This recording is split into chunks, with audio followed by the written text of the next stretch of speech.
Hola a todos y bienvenidos de nuevo al canal. Hoy nos adentraremos en un tema fascinante que nos afecta a todos, a nuestro nombre. Specifically, we'll be exploring the legal framework around names and surnames in Venezuela.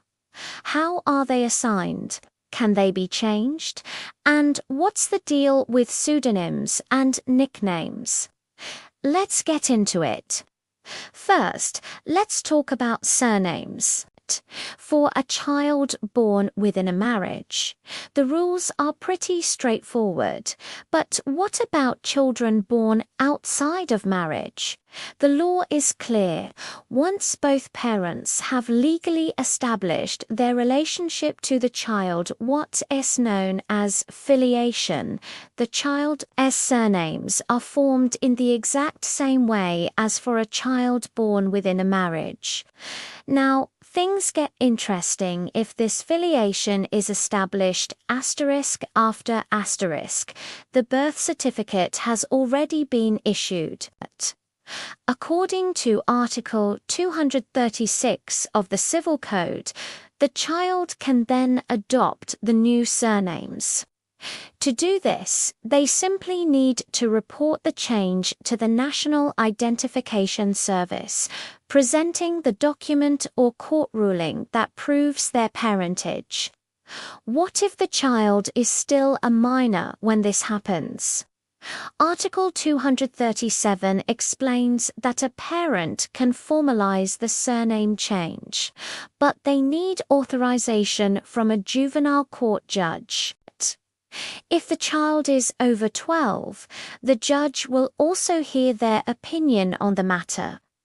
This right for parents to change their child's surname ends once the child gets married. At that point, only the individual themselves can choose to make the change. But what if filiation is only established with one parent? Article 238 states that the child has the right to carry that parent's surnames. And if that parent only has one surname, the child is entitled to use that single surname twice.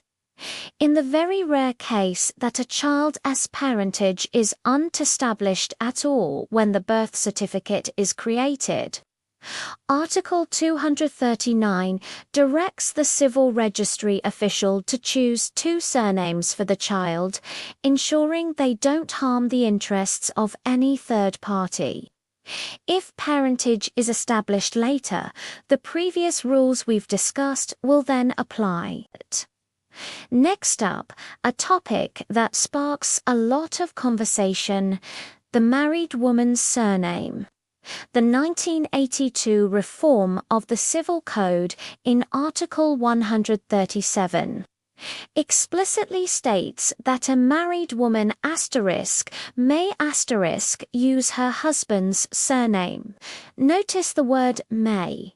It's a right, not an obligation. This right even continues after the marriage ends due to the husband's death, as long as she doesn't remarry. The law is very specific that refusing to use the husband's surname is in no way a failure of marital duties.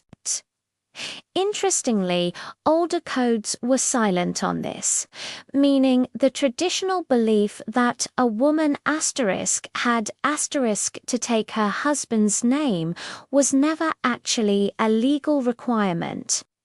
Now, what about changing your first name?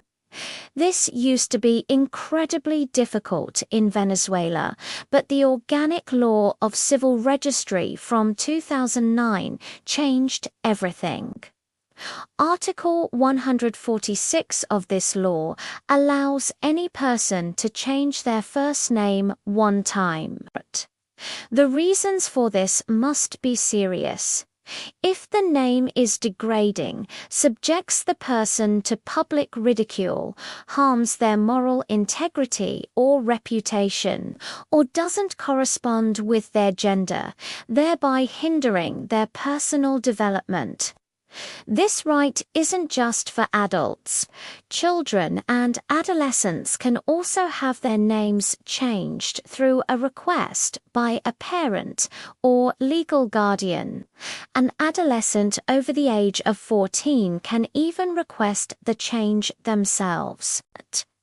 And once they reach adulthood, they get one more chance to request a name change.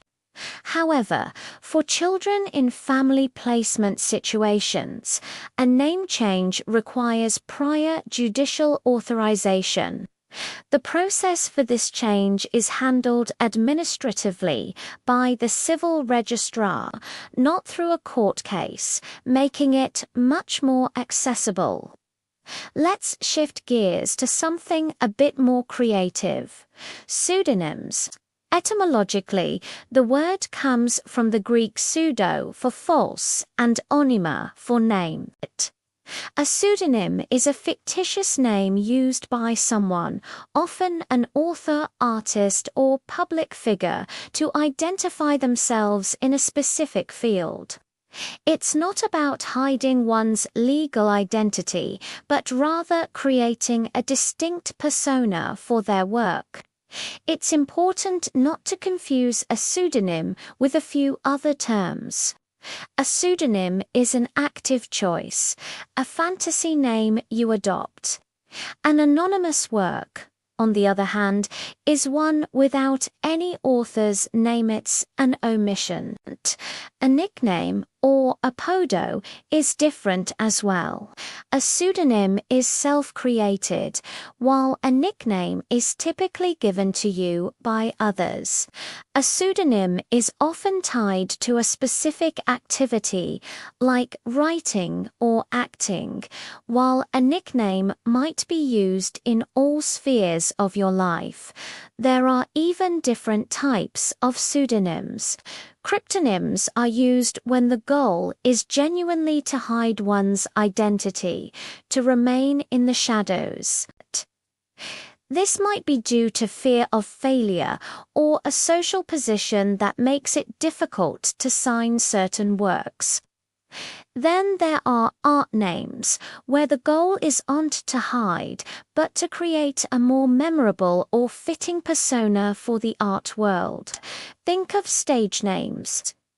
Historically, there were also war names for military activities and monastic names adopted when joining a religious order. So, how do you get a pseudonym? It's acquired through a unilateral act of will. You decide to use it and then do so publicly. The key is that the name isn't already taken. It must be a res nullius, or a thing belonging to no one. You simply start using it. The law protects your right to a pseudonym in two main ways. It prevents others from using your pseudonym, and it protects your identity from being revealed against your will. The legal weight of a pseudonym is most significant in copyright law.